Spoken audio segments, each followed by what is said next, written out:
मला आणा नका आणू काय ताण नाही. तुम्हाला 30 गाव पठ्ठ्याल 36 गाव आपल्याला असा बारीकसा पाईप दिलाय पंढरपुरातल्या मालकांनी पैशाचा. त्याच्यामुळे मी काय खोटं बोलणार नाही आणि भाडव्याच्या अंडरवेली धुणार नाही. विठाला विठाला विठाला. कारण माझे देहूतले मालक 2 लोकांच्या पाया पडतात. नमो तया माता पित्याचे पालन, नमो त्या वचन सत्यवदे. सांगितलं होतं मी तुमच्या शिरजगावला पुरावा. जो आई वडिलांचं पालन करतो तुकावर आहे म्हणतात नमो तया माता पित्याचे पालन. जो आई वडिलांचं पालन करतो जोशी काका तुकोबर आहे म्हणतात मी त्याच्या पाया पडतो. नमो तया सत्यवचन. जो खरं बोलतोय मी त्याच्या एक पाया पडतो. आई वडिलाची सर्वात मोठी आई वडिलाची सेवा केली इतकी जगात दुसरं कुठलं पुण्यच नाही. आणि कुंखावाल्यांना सांगतो नवऱ्याची सेवा केली इतकं जगात कुठलंच पुण्य नाही. महाराज घरी आल्यावर काजू टाकून दूध देते आणि पप्याच्या बापान चहा कर म्हणल्यावर पहाटच प्याला म्हणती. अशी बाई ज्या गावात आहे त्या गावात पाऊस कमी पडतो. टक टक दिसायल्यात नवऱ्याला खालीवरी बोलणार. तुम्ही 4 जणी उठा पटकन उठा. तुम्ही 4 जणी पटकन मंडप जळण तुमच्या पापानं. 4 जणी उठा. जाऊ द्या मरायची बाबा एखादी बाबा. विठाला विठाला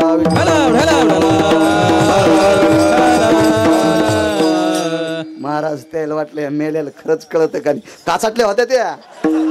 हा त्या अशा थरथरल्या होत्या त्या. एवढ्यावरच माफ करतो. विठाला विठाला.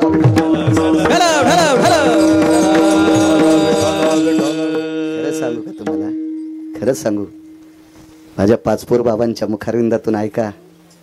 माझा पंढरपुरातला मालक एका बाईच्या 9 बाऱ्या पाया पडला. ती बाई एकदा सुद्धा पंढरपुरातल्या मालकाच्या पाया पडली नाही. तिचं नाव होतं लोपामुद्रा. सीताई साहेब तिच्या 7 बाऱ्या पाया पडल्या आणि आईसाहेबांनी विचारलं मालक ती एकदाही आपल्या पाया पडली नाही तुम्ही तिच्या पाया कसं काय पडलात. तर विटेवरच्या मालकाने भगवान प्रभू रामचंद्रने सीतेच्या तोंडाला हात लावला. सीते आपण नशिबवान आहेत तिने आपल्याला पाया पडू दिलंय. करते काय ती फक्त नवऱ्याच्या 3 टायमाला पाया पडत होती. त्यांचं नाव होतं महर्षी अगस्ती. अशा महात्म्याची पत्नी लोपामध्ये. बाईनं मालकाची सेवा करणं त्याच्यासारखं पुण्य जगात कुठलं नाही. मुलांना आई वडिलांची सेवा करायची. आपापल्या कर्तव्यावर आरूढ राहायचं. असो स्वतःच्या आई वडिलाला बंदी शाळेत अंधार कोठडीत टाकलं याच्याकरता मी त्याला मारले. घरी आले बंदी शाळा फोडली.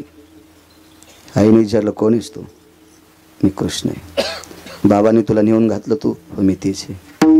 अरे तुला मी आंघोळ घातली नाही टाळू माखली नाही तुला कपडे घातले नाही रे तुला अंगाई गायली नाही रे मला आई म्हणतोस. भगवंतानं सांगितलं मी आई म्हणणारच तुला. मग एक काम करणं लहान होईन कर्म सांगायलो. पंढरपुरातला मालक झाला लहान. वय किती होतं माहिती का 11 वर्ष 54 दिवसाचं वय होतं. देवाचं वय होतं 11 वर्ष 54 दिवस. 53 दिवस तिथं राहिला आणि 54व्या दिवशी इथं आला. वाचून सांगतो मी ऐकून सांगत नाही कोणाचं अद्याप नाही वाचून सांगणार. एखाद्याचं ऐकून सांगितलं जर मला विचारलं कॉलर धरून कशात लिहिलेले तर धोतर पिवळं होऊन खुर्ची पिवळी होईल. हा हा हा हा आपल्याकडे पुरावा असला तर बोलावा. उगं नाही गप्पा करायचे. वक्त्यानं चुकीचं संभाषण. कारण पुराणाचं असं सांगितलं पाहिजे. आणि पुराणाला देहूतल्या मालकानं कंठात धरलं. पहावे पुराणी विचारोनी तुका म्हणे नाही विश्वास ज्या म्हणी. पहावे पुराणे विचारोनी. पुराणाला किंमत दिली. आपण पुराण पाहुणी ग्रंथ करावे कीर्तन शास्त्राचा नियम आहे तो. पुराणाचा नियम वेदाचा नियम आहे. आणि मग लहान झाला तो. लहान झाल्या म्हणले कृष्णा ते 6 तुझ्यासारखेच होते आणतो का. लगेच जिवंत केले. आता मात्र देवकी मातेला थोडासा पारा चढला. का रे कृष्णा 11 वर्ष 54 दिवसाचा लहान होई म्हणलं की लहान झाला. पहिली माझ्या भावानं मारलेली 6 आणून दिले. मग एवढी तुझ्या ताकद होती तर मारूच काऊन दिले. या गाव पण आहे का नाही. तू एवढी तुझ्या ताकद होती ना मग तू मारूच काऊन दिले. तर जोशी काका देवकीच्या अंगावरून हात फिरला. मागच्या 6व्या जन्मातलं ज्ञान झालं आणि डोळ्यातून पाणी आलं. कृष्णा 6व्या जन्मात 6 मारले होते याच्याकरता भावानं भावाचं रूप घेऊन त्यानं माझे 6 मारले. म्हणून देवाच्या आईला सुद्धा कर्म चुकत नाही. म्हणून पैठण मधले मालक पहिल्या कडव्यात म्हणतात प्रारब्ध क्रियामान संचिताचा भोग. प्रारब्ध क्रियामान संचिताचा भोग. प्रारब्ध क्रियामान संचिताचा भोग. प्रारब्ध क्रियामान संचिताचा भोग. प्रारब्ध क्रियामान संचिताचा भोग. क्रियामान संचिताचा भोग प्रारब्ध क्रियामान संचिताचा भोग प्रारब्ध क्रियामान संचिताचा भोग त्याचा भोग न सुटे भोगियाचा भोग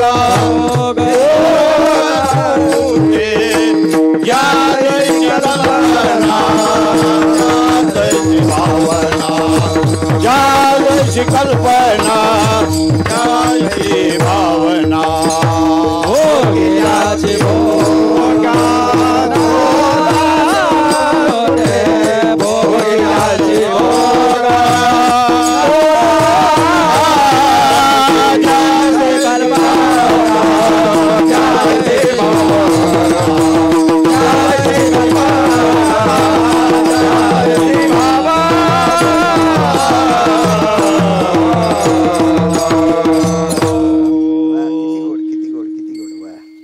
नाही चुकलं कर्म. रामेश्वरला मारुती रायला शेपटी नाही. कोण मारुती राय? उदाहरण क्रमांक 2 सांगतोय. कोण मारुती राय? विश्वातल्या 19 संन्याशापैकी 1 नंबरचा संन्याशी. मुद्दा नंबर 1, वारकरी संप्रदायाच्या बाबतीत जर घेतलेली दखल सांगायची झाली तर वारकरी संप्रदायातला शिरोमणी वैष्णव मारुती राय. येऊनी जन्मला मरकट वैष्णवा माझी अतिश्रेष्ठ हनुमंत म्हणावया कनिष्ठ ऐसा पापिष्ट कोण आहे. पैठणच्या मालकांचा पुरावा. माझ्या देहूतल्या मालकांनी दखल घेतली. काय भक्तीच्या त्या वाटा मज दावा व्यास भटा. म्हणजे भक्तीची वाट मारुतीरायाकडे जी होती ती अतिश्रेष्ठ आणि ती तुकोबरायांना आवडली. तुकोबराय म्हणतात शरण शरण जी हनुमंता. जी शब्द वापरला जी जी. इथे एखादी बाई आहे का नवऱ्यानं आवाज दिल्यावर जी म्हणती? तिची चप्पल मला द्या, मी तिच्या चप्पलाचं मंदिर बांधतो. नाही ना? नाही. कसा इचूड असतो तू कशी बिला? काय कीर्तन ऐकून फायदा आहे माझ्या माईंनो? मला सांगा ना तुम्ही. काय फायदा आहे? काय फायदा आहे? जी म्हणत जाऊ नका. पण तुम्हाला गिरगावच्या बाळूची शपथ आहे. इथल्या आज जेवढ्या बायका येतात त्याच्यातल्या 11 बायकांनी उद्यापासून मालकाला मालक म्हणायचं. सप्ताह सफल झाला. नाही तर तुम्ही जर हे नाही म्हणल्या तर काय नाही. महाराज आणणे, खपक्या पाकिट देणे, त्याला श्रीमंत करणे. आपण सोनाराच्या नळीसारखे असेच इकडून तिकडे गेले वारे. काय नाही काय नाही काय नाही. आपला सप्ताह नदीतच नाही. नदीतच नदीतच. किमान 10 तरी तरुणांनी माळी घालावा. 10 तरी तरुणांनी माळी घालावा. अधिकारी लोक आहेत. वयाची 75 वलांडली गुलेबाबांनी, पण एकही वर्ष वारी सोडित नाहीत. मी 27 वर्षापासून पाहतोय. तशा महात्म्याच्या हाताने माळ घाल. आदरणीय पूजनीय गायीचे उपासक, मंदिराचा जीर्णोद्धार करणारा महात्मा पाचपोर बाबांच्या हाताने माळी घाला. किमान 11 तरी पोर आहे ना? 11 तरी. गावाचं नाव काय पाचपोरवाला? गुंडेवाडी. हो वा. गावाचं नाव गुंडेवाडी. माणसं वागायला शाहू. हो ना. 40 वर्षापासून सप्ताह करते. गुंडेवाडी काऊनच? हिला मोक्षवाडी नाव द्यायला पाहिजे. हिला अमृतवाडी नाव द्यायला पाहिजे. हो. हिला ज्ञान नाना प्रकारचं. पण असं होतं कधी कधी. नाव दगड्यान धंदा सोनाराचा. हो. नाव सोन्यान हॉटेलची गिलास धुवालाय असतं. काय काय असंच ते. विठाला विठाला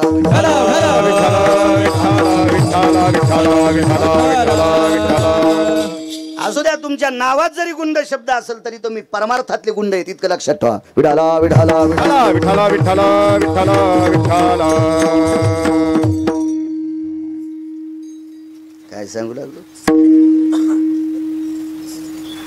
जी शब्दची मालक म्हणायचं इथून पुढे. 11च बायकांनी म्हणा. नवऱ्याला जर मालक म्हणत नसेल तर काय सक्रातीच्या दिवशी गाडगी आणून फायदा आहे? उसाच्या धिलप्या, गव्हाच्या वंब्या, वाळकाच्या सोळते काप, गाजरे काप, जांभळ काप, बिब्याची काय ते फुलेन गिलेन काय उगा येडेपणा येईन तो आहे का नाही? मालक म्हणी जा. मालक म्हणी. एका बाईच्या कपाळावर तळ हाता एवढं कुकू.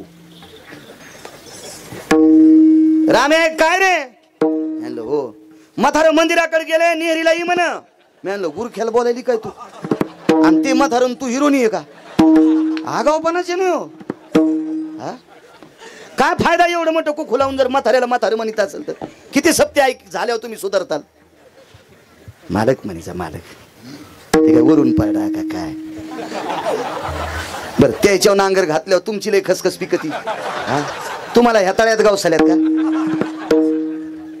तुम्ही बी बुटा हरपून घरी येत जाऊ नका ना. तुम्ही जरा हिशोबात येत जा. तुम्ही बी लक्ष्मी म्हणी जा ना लक्ष्मी. हा पपेची माय, यमुनीची माय, काय गौसरी का तुम्हाला ती? आता त्या खुश झाल्या.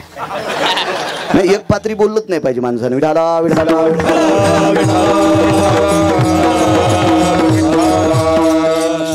रामेश्वरला मारुती रायाची शेपटी तुटलेली, बाकी कुठंच नाही. तिथंच 19 संन्याशापैकी एक नंबरचा संन्यासी, ज्या संन्याशाला वैष्णवातला अतिश्रेष्ठ पैठण मधल्या मालकांनी पदवी द्यावी, देहूतल्या मालकांनी जी शब्द वापरून नमस्कार करावा, आणि आळंदीतल्या मालकांनी त्यांना प्रत्यक्ष शंकर म्हणावा. ध्वजस्तंभावरी वानरू ते मूर्तिमंत शंकरू. आळंदीत तीनच पुरावे बघा, बाकी अजून तुम्हाला गाठ्यात फार सापडतील. तर त्या मारुती राहायला तिथं शेपटी नाही. एक जणांना सांगितलं आता ऐका बरं का, आणि काय मारुती रायाला लिंगान्या करता प्रभू रामचंद्राने पाठीलं बर का, आणि मारुती रायाला लिंगान्यासाठी वेळ झाला बर का. तोपर्यंत प्रभू रामचंद्राने वाळूचं लिंग स्थापन केलं बर का. आणि मारुती राय खरं लिंग घेऊन आल्याच्या नंतर त्या लिंगाची प्रतिष्ठापना झाली, प्राणप्रतिष्ठा झाली, होम हवन विधी झाला. आणि मग मारुतीरायाला राग आला, आणि मारुतीराय प्रभू रामचंद्राला म्हणले भगवान माझी मूर्ती आता मी आणलेली पिंड मंदिरात बसवायची. आणि मग प्रभू रामचंद्र म्हणले पहिली पिंड काढून टाक. मग मारुतीरायानं शेपटीचा आरा घातला, आणि ती पिंड काढत होते पण पिंड निघली नाही, शेपटी तुटली बरं का. आणि म्हणून मारुतीराय तिथं बिना शेपटीचे झाले. वाचून सांग जाय रे सुमळ्या माणसं मरतेन रे. असं बुरान नाही. पिंडीमध्ये कोण बसलाय? काशीतला मालक. आणि शेपटी कोणाला आहे?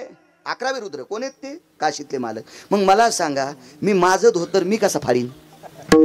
आणि मी जर माझं धोतर फाडीन तर मी येडा झालो का नाही? मारुती राय तो बुद्धिमतान वरिष्ठम, बुद्धीत श्रेष्ठ आहेत ते, बलाचे देवता आहेत. मग शंकराची शेपटी कशी तोडतील? इतका तर पुरावा मान्य आहे ना. मग का तुटली? तर कर्म आहे. मागचा इतिहास आहे. भगवान प्रभू रामचंद्राला एका राक्षसाने बांधून नेलं. त्याच्यासोबत युद्ध करावं लागलं. युद्ध इतकं तुंबळ झालं, भगवान प्रभू रामचंद्राने त्याला बाण मारला की त्याच्या अंगातून रक्त पडत होतं. आणि जेवढी रक्ताचे थेंब पडतील तितके पुन्हा रावण तयार होत होते. बरं मारलं की रावण जास्त तयार व्हालीत, आणि नाही मारावं तर ती रामचंद्राला हाणायले. हे दोहेरी संकट झालं नाही. मारावं त्याला तर जास्त तयार व्हालीत, आणि नाही मारावं तर ते बाण घेऊन तयारच आहे. व्याकुळ झाले प्रभू रामचंद्र. आणि मग आठवण कोणाची केली माहिती? त्या संन्याशाची. त्या संन्याशाचं नाव होतं मारुतीराय. खिसाच नव्हता हो, शिरठत नाही तर खिशाचा काय संबंध आहे? मारुतीरायाच्या स्वप्नात सुद्धा आदला आला नाही. आदला, कवडी, दमडी, खडका, लालपई, डबल पैसा, 4 आणे 5 आणे हे तर लांब सोडून द्या. स्वप्नात स्वप्नी जयाचे अर्थ जोडे. स्वप्नात पण अर्थ नाही आला. असा संन्यासी ज्याचे इंद्रिय ज्याच्या आईनं बाबानं पाहिले नाही, नैष्टिक ब्रह्मचर्याचा कासोटा ज्याच्या कमरेला होता, जन्माच्या अगोदर आईच्या पोटातच इंद्रियाला कासोटा बांधून घेतला, असा विश्वातला 19 संन्याशीपैकी एक नंबरचा संन्याशी. मी सांगतो म्हणून ऐकायचं. पुराण बघायचं. मोठाले मोबाईल आहेत तुम्हाला खापक्या. आता ग्रंथशास्त्र पुराण विकत घ्यायचं काम नाही. ते काहीतरी असं बटन दाबतात ना, गुगल वगैरे ते ऍप वगैरे घ्यायचं. असं सरकीलं की सगळं येतंय. ते सरकीचा कधी कधी चांगलं पाहासाठी. हो, नाही तर एखाद्या वेळेस बोट अशी वागतील त्याच्यावर जेसीबी घातली तरी सरळ वाचे नाही. चांगलं पाहण्यासाठी ते भिताड ते काचड हली जाणं. उगाच जेवलास का, काल कुठे गेलता? मसनात.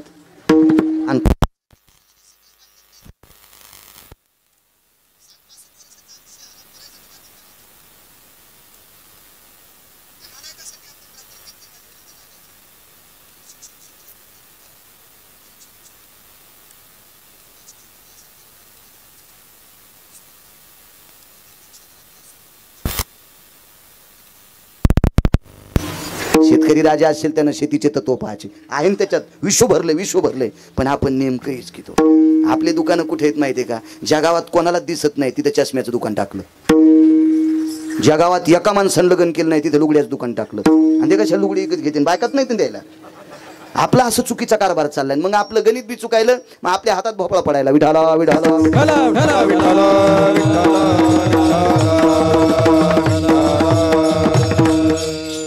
भगवान प्रभू रामचंद्रांनी मारुतीरायाची आठवण केली. मारुतीराय तात्काळ हजर झाले. काय करायचं हनुमंता? एक काम करा म्हणले प्रभू, मी वापस येईपर्यंत याच्यासोबत युद्ध करत राहा. नाही होत रे हनुमंता, आता काय अयोध्येची वाट लावायची, तू जाऊन लाव. आता मी जातोय, मला थांबता येत नाही. मारुतीरायानं सांगितलं प्रभू मी तर चिरंजीवी आहे, मी मरत नाही, पण लक्षात ठेवा अशा नालायकाच्या हातानं तुम्हाला मृत्यू येऊ देत नाही. इतकं मात्र लक्षात ठेवा, इतका मी तुमचा भक्त आहे. रामागड्याची आवडी मोठी, भगवान प्रभू रामचंद्राविषयी इतकी निष्ठा होती. तुम्ही काळजी करू नका, मी फक्त वापस येईपर्यंत तुम्ही युद्ध करत राहा. गेले. मारुतीराय प्रभू रामचंद्राला दिलासा दिला. का शेपटी तुटली? कर्म सांगायलो, प्रारब्ध क्रियमान. उदाहरण क्रमांक 2. आणि त्या रावणाची पत्नीचं नाव होतं चंद्रसेना. जीवनभर जो संन्यासी कुठंच वाकला नाही, आयऱ्या गैऱ्यांच्या पुढे वाकला नाही, तो संन्यासी त्या चंद्रसेनेच्या पुढे लोटांगण घातलं. कोण? मारुती. अंजनी पुत्र हनुमान जी मीच आहे. बाईनं ताटच आणलं ओवाळायला. ती काय सामान्य स्त्री नव्हती चंद्रसेना. आक्षोण काढ मारुतीराय. का सामान्य नव्हती सांगू तुम्हाला? तिचा मालक जरी नालायक असेल पण नवरा मरत नव्हता याचं एकमेव कारण होतं तिची ताकद होती पतिव्रतेची. तिच्या पातिव्रतेच्या बळावर तिने अमृताचा कलश आणला होता. पातिव्रतेच्या बळावर अमृताचा कलश. म्हणून तर माझ्या अष्टादश संतांपैकी एका मालकांचं वाक्य, तो का म्हणे पतिव्रतां तिची देवावरी सत्ता. ताकद आहे तिच्यात. अमृताचा कलश आणला, एका गुहेमध्ये ठेवला आणि मालकाला सांगितलं, मालक चंद्र सूर्य येतोपर्यंत माझ्या कपाळावरचं कुंकू कोणी पुसायची ताकद नाही. आणि असं बायकोकून मिळाल्याच्या नंतर हे उतरलं, हे तरारलं. ते येडेवानीच करू लागलं. ते येडेवानीच करू लागलं. कस काय? अमृताचा कलश आणलाय. जरी तुमचं डोकं कापून रक्त पडलं की त्या थेंबावर अमृताचा थेंब पडला की त्या थेंबापासून तुम्ही तयार होताल. हे तरारलं. माणसाला शिल्लक आलं की माणूस नीट चलत नाही. आमची इथं एक माणूस भजन करायचा, गावातलाच होता आमच्या, पण मधल्या काळात त्याचे डोळे गेले, दोन्ही गेले, एक नाही.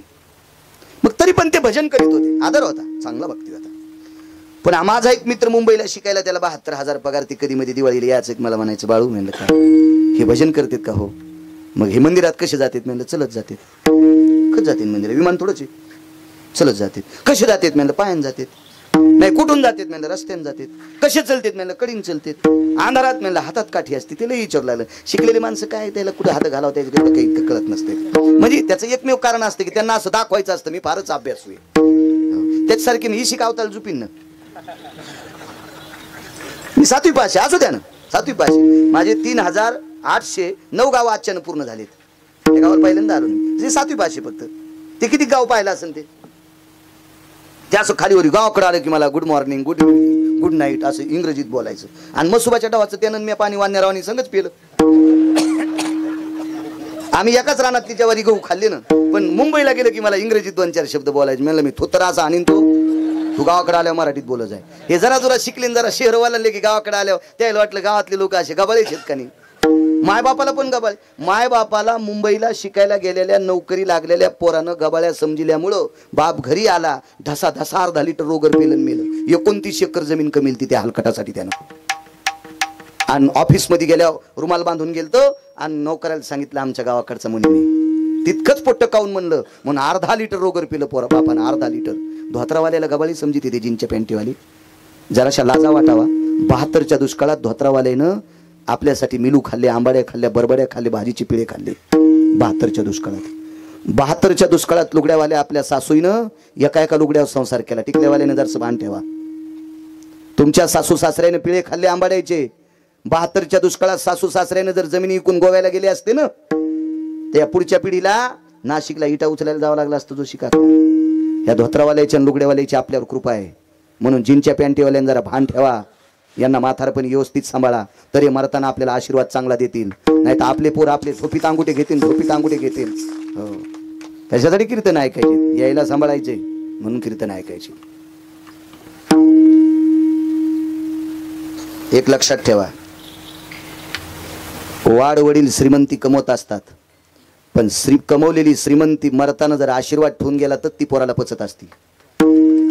ज्यांच्या मायबापांना आशीर्वाद ठेवला नाही, 527 एकर जमीन आपल्या बाजूला गाव शिवाजी भाऊ, 527 एकर जमीन, मरताना त्या माणसानं दहिले फुकले. दहिले म्हणजे ओढून टाकलेल्या बिडीच्या दुंडकाला आमच्याकडे दहिले म्हणते. शेवटच्या टप्प्यात त्याला बिडी भेटत नव्हती, बिडी जाळण्यासाठी ईदभर जागा नव्हती गरजे मावली. 527 एकर जमीन प्युअर काळीची, मायबापांना आशीर्वाद ठेवला नाही.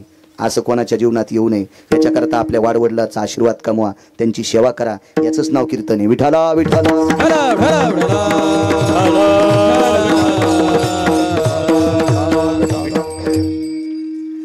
लोटांगण घातलं, बाईनं आक्षेपण काढलं. खरंच हनुमंत आहेस का? हो आई साहेब, मी हनुमंत आहे. मला राम दाखवशील? मारुतीने 4 वेळेस छाती फाडली. एक वेळेला सीतेचं समाधान करण्यासाठी फाडली, आणि एक वेळेला चंद्रसेनेचं समाधान करण्यासाठी फाडली, आणि 2दा कधी फाडली ती पुढच्या कीर्तनात. सगळ्या गोळ्या एका चक्रात दिल्या नाही पाहिजे, दवाखाना ऐकावा लागत असतो. सीतेनं सांगितलं तू आम्हाला आई वडील मानतो ना? होय. मारुतीरायने विचारलं तुम्ही मला काय मानतात? मुलगा. मग आम्ही तुला मुलगा मानतो, लक्षात घे, तुला दरबारात जागा द्यायली, पण तू आम्हाला आई वडील मानतोस, आमच्यासाठी तुझ्याकडे स्थान कुठे? छातीच फाडली, इथं बसले तुम्हाला. आणि ह्या बाईनं सांगितलं तू खरंच राम भक्त मारुती आहेस का? त्यावेळेला छाती थोडी विस्कटली आणि एकटे प्रभू रामचंद्र दाखिले. एकटे वैकुंठवासी माधव महाराज मगर सांगायचे. मी 6 श्लोकाचा पुरावा सांगतो, अन्यथा ऐकून वाचून सांगतो, अन्यथा 6 लोकांचं ऐकून, याच्या व्यतिरिक्त नाही कोणाचं सांगत. 7व्या माणसाचं मी आतापर्यंत कोणाचंही ऐकून सांगितलं नाही, आणि जोपर्यंत बोलता येते तोपर्यंत मरुस्तर कोणाचं सांगणार नाही. त्या 6 लोकांचं अन्यथा वाचून. प्रभू रामचंद्र दाखिले.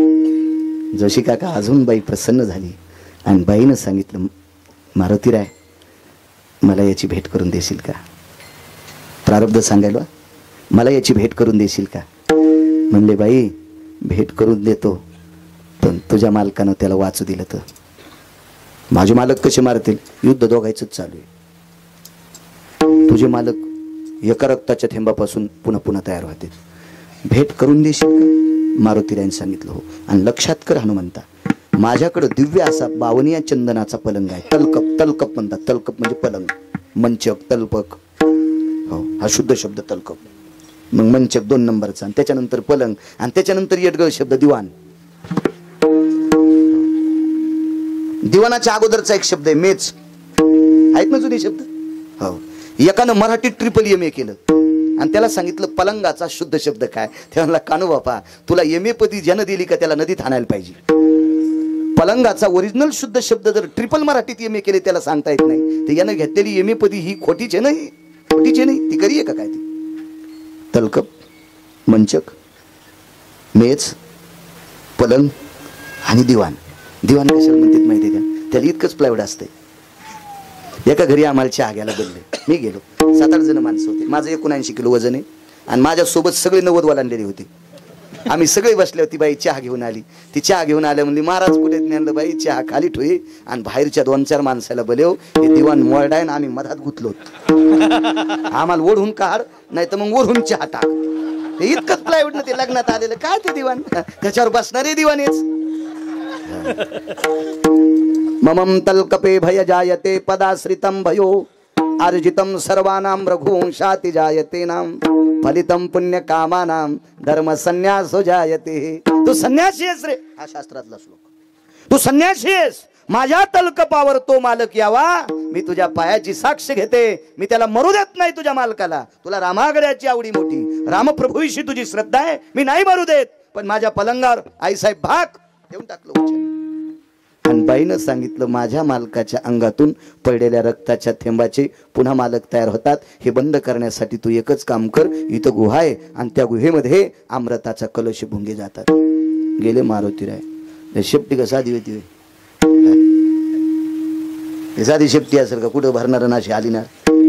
काय काय लय शेपटी हलवायचं ना दे. सकातात्याच्या बैठकीत चहा प्यायचं आणि लगेच सकातात्याचं तुकातात्याच्या बैठकीत सांगायचं. तुकातात्याच्या बैठकीत दूध प्यायचं आणि लगेच अण्णा तात्याच्या बैठकीत सांगायचं. आणि अण्णा तात्याच्या बैठकीत पोहे खायचे की लगेच नाना तात्याच्या बैठकीत सांगायचं. आणि मग नाना तात्याच्या बैठकीत शिरा खायचा. मग भाऊ तात्याच्या बैठकीत म्हणायचं काय नाही नाना तात्याची पोरं इतके ही पळी म्हणायचं. अशा काही पळी आहेत बघा दांडी तुटलेल्या. हो हो, हे इलेक्शन पिरियड चालू असला की ह्या पळ्या सुरूच राहत्या. कधी खिरीत जाय, कधी कढीत जाय, कधी वरणात घोस, कधी पिठल्यात घोस, अशा लय पळ्या आहेत. मला इथं टकटक दिसायल्यात 9-10, पण नाव कशाला घेऊ. विठाला विठाला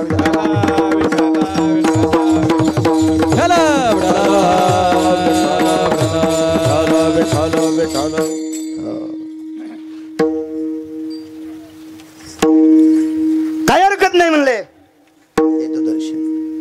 ते काऊन तरारलं होतं ते सांगता सांगता राहिलं. आमच्या इथलं आंधळ भाजण्याला जात होतं ना, याच्यावर ते तरारलं तिचं नवरा बायकोच्या बळावर. आणि मग ते आमचे ते मुंबईला शिकायला होतं ते मला म्हणला हे 150 रुपये घे आणि तात्याला कंदील देऊन टाक. ते म्हणलं आंधळ्याला कोण दिल. ते म्हणलं तुला कळतच नाही बाळू काय. मी हो मला कळत नाही म्हणूनच महाराष्ट्र फिरायलो. हो, आणि तुला कळतंय म्हणूनच तू ते जरसा फुकट्या खोटा रिवालवर कमराला अडकिला आणि एका येडगळ्याच्या गाडीच्या दरवाजा उघडायला 72,000. खोटा त्याच्यात गोळ्या फोळ्या काय नसतात, फक्त दाखवायचं असतं ते. आणि हाणता येत असते तो गोळ्या PSIला हाणता येत नाही वरची परमिशन घेतल्याशिवाय. याला हाणता येत असते तो, याला कोणी हानी न दिला. विडाला विडाला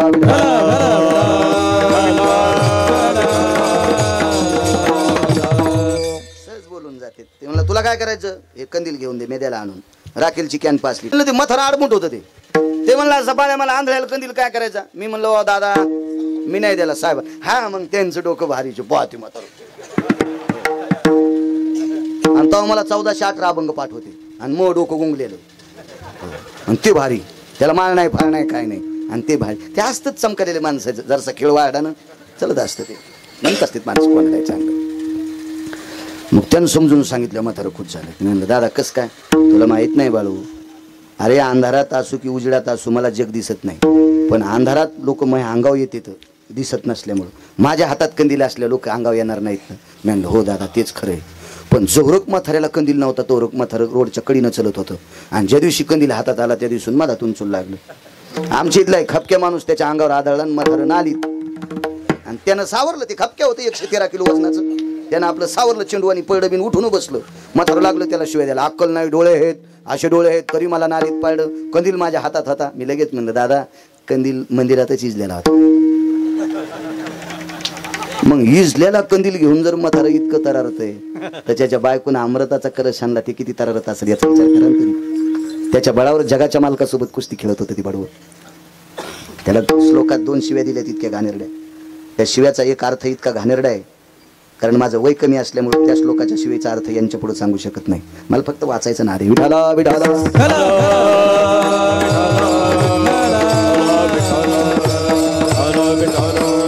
मारुतीरायनं सांगितलं आई साहेब काय, अरे संन्यासी आहेस तू. तो म्हणले काय हरकत नाही. गेले त्या शेपटीनं भंगे हाणले. मेन जे बॉस होते का ते अमृताचा कलश सांभाळायला मेन बॉस शिष्यच ठाणले. शिष्य सगळे हाणले. ते मेन बॉस होते. हात जोडले. काऊन मारता नालायकाला मदत करायली ना. मगाशी तुम्हाला एक वाक्य ऐकलं का तुम्ही. जो आई वडिलांची सेवा करत नाही त्याचं भजन ऐकायचं नाही. जो आई वडिलांची आता वाढले असतील तो भाग सोडून द्या, पण जिवंत असताना आई वडिलांची. आता माझे वडील 90ला गेले. माझी आई आहे. मी जर आईला मानित नसेल किंवा आईला सांभाळीत नसेल आणि तुम्हाला माहीत झालंय तरी तुम्ही माझे कीर्तन ऐकून मला पाकिट देत असताल तर तुमच्या इतका मूर्ख जगात कोणी नाही. कारण सांगू, केले पाप जेने दिले अनुमोदन दोघाशी पतन. कारण तुम्हाला त्याच्यातलं अर्ध पाप लागणार. मी केलेल्या चुकीचं पाप अर्ध लागते अर्ध. म्हणून मग अशी एक शब्द बोललो होतो तुम्हाला. आता मारुतीराय त्या भुंग्यांना काय म्हणले, अरे नालायकांनो, दुष्ट राजाला जिवंत करता ना तुम्ही. प्रांताला विदुषी, या प्रांतासाठी घातक येतो तो रावण, आणि त्याच्यासाठी तुम्ही अनुमोदन देता. याच्याकरता तुम्ही नालायक सगळे मारले. माफी मागितली. आमचा वंश शिल्लक ठेव. भुंग्याच्या जाती फक्त 14. भुंग्याच्या पुराणात शास्त्रात वेदात फक्त 14 जाती. कुत्र्याच्या खऱ्या जाती 6. आता उपजाती वेगवेगळ्या आहेत. आता त्या तयार केलेल्या जाती त्या वेगळ्या, पण मुख्य जाती आपल्याकडे सतत कुत्रे फिरतात त्याला ग्रामसुकर म्हणतात. ग्रामसुकर आणि पोलीस डिपार्टमेंट मध्ये त्या काळात वापरल्या जाणारी जात सारमेय नावाची जात म्हणतात त्याला, फार फार मोठी. अशा 6 जाती कुत्र्यांच्या. बाकी मग ते संक्रमण वेगवेगळं झालं, तो भाग सोडून द्या. पण भुंग्यांच्या जाती 14. कमळावरचा मकरंद खाणारी भुंगे ठराविक, ते कुठलंही काही खात नाहीत. म्हणून एका शपक त्याच्यासाठी श्लोक आला.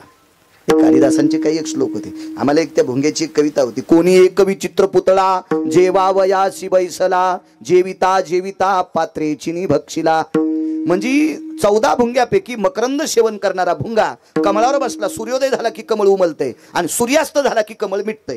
असं 13 कमळापैकी एकच कमळ आहे, ते फक्त रात्री उमलते, त्याचं नाव आहे ब्रह्मकमळ. 12 कमळ सतत वरी तोंड करून उमलतात आणि ब्रह्मकमळ हे रात्री उमलते आणि खाली तोंड करून उमलते. हे पण लक्षात ठेवा, त्याला फक्त ब्रह्मकमळ म्हणतात. बाकी सगळी कमळ वरी तोंड करून जन्मात उगम पावतात आणि ती फक्त सूर्याचा प्रकाश पाहिल्यावर उमलतात आणि सूर्य मावळला की ते मिटून जातात. लाकूड कोरणारा भुंगा त्या कमळाचे पाते कोरून बाहेर येत नाही, तो मरून जातो. पात्रे चिनी भक्षिला, 14 पैकी तो एक भुंगा. बाकीचे भुंगे तुम्हाला 1-2 जाती बरेच माहितीत. गोळे करणार भुंगे, त्याला नादच असतो गोळे करायचे, जाऊ द्या त्याच्यावर काय. पण ही भुंगी ज्यांना अमृताची चोच आहे, त्यांची चोच अमृतात बुडती, ती 14 पैकी त्यांचं पुराणात वर्णन आलं त्या भुंग्यांचं, की ज्यांना मारुतीरायाचं दर्शन होते. ती भुंगे किती अधिकारी असतील कल्पना करा. हे आपल्या कवाडातले असतील का, कवाड भदभद करणारे, वरून किती नख पालिश करू द्या त्या कवाडाला.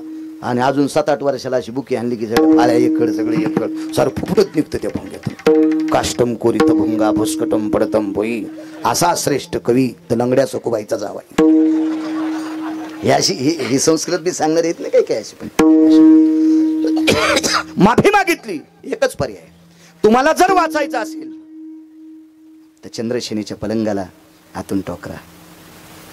त्यांनी सांगितले, दादा मारुतीराया जीवनभर अमृत खाल्ले रे, आता लाकडं कशाला कोरायला लावता, त्याच्याशिवाय माझं भागत नाही. म्हणजे बाईला सांगितलं, प्रभू रामचंद्र आसनो तल्पको जायते जगदानंद कंदपत हे त्वमांचर्या भय जायते पातिव्रतांती धर्मानाहम.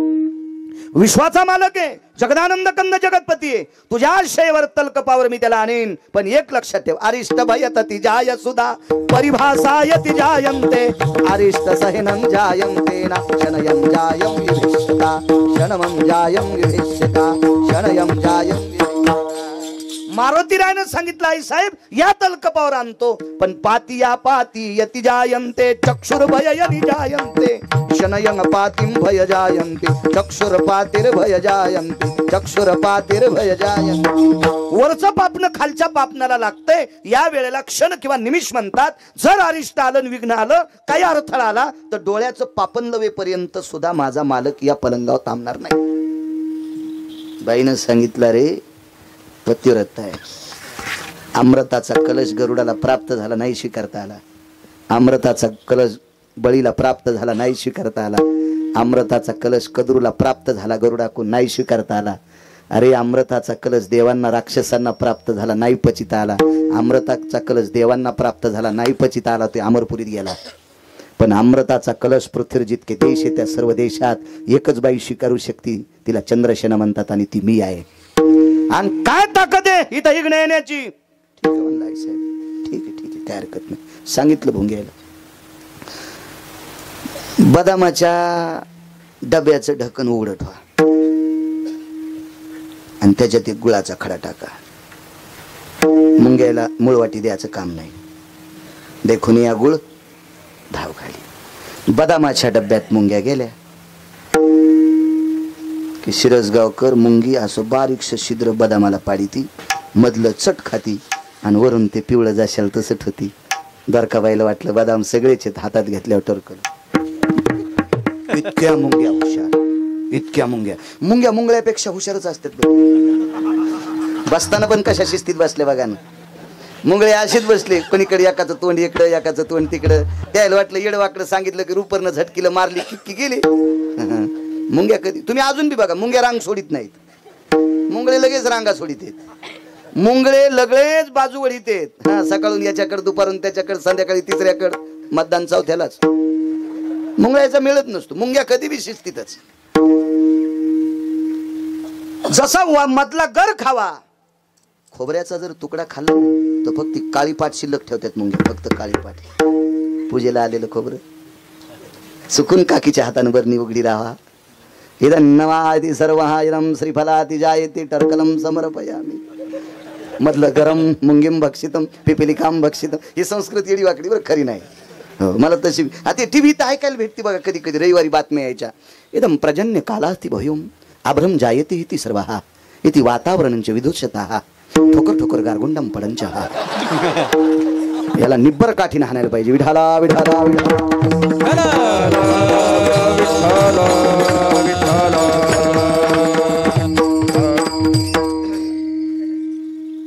बघा मुंगीची काय काय काय तिची ती खाण्याची पद्धत बघा.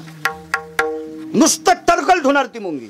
मारुतीरायानं सांगितलं अशा पलंगाची पाळी करायची. हातून चट मुंग्याने टोकर.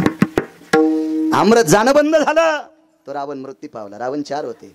10 तोंडाचा 1 आणि बाकीचे 3 रावण. बघा पुढं कधी पाहत जा. चांगले मोबाईल पाहत जा. आहेत भिताडासारखे मोबाईल बघा जा. इचकून त्याच्यातलं चांगलं बघत जा. देव आपलं चांगलं करील. ह्या बा वाचिणाऱ्या माणसाला देव वाचित असतो. चांगलं वाचिणाऱ्या माणसाला देव वाचित असतो. देव त्याचा तुझी चिंता त्याशी. पण आपण ते शास्त्र पुराण वेद आपला संप्रदाय मुनिप्रणीत आहे. वेद प्रणीत आहे. ऋषी प्रणीत आहे. शास्त्र प्रणीत आहे. वेद प्रणीत आहे. पुराण प्रणीत आहे. आपण ह्या गोष्टी वाचायला पाहिजे. शास्त्र आहे त्याच्यासाठी. तुम्ही लक्षात घ्या मुस्लिम समाजाचा माणूस सिमेंट काम करतो तरी शुक्रवारी नमाज पाडतोच. मुस्लिम समाजाचा माणूस भंगारचा धंदा करतो तरी नमाज पाडतोस.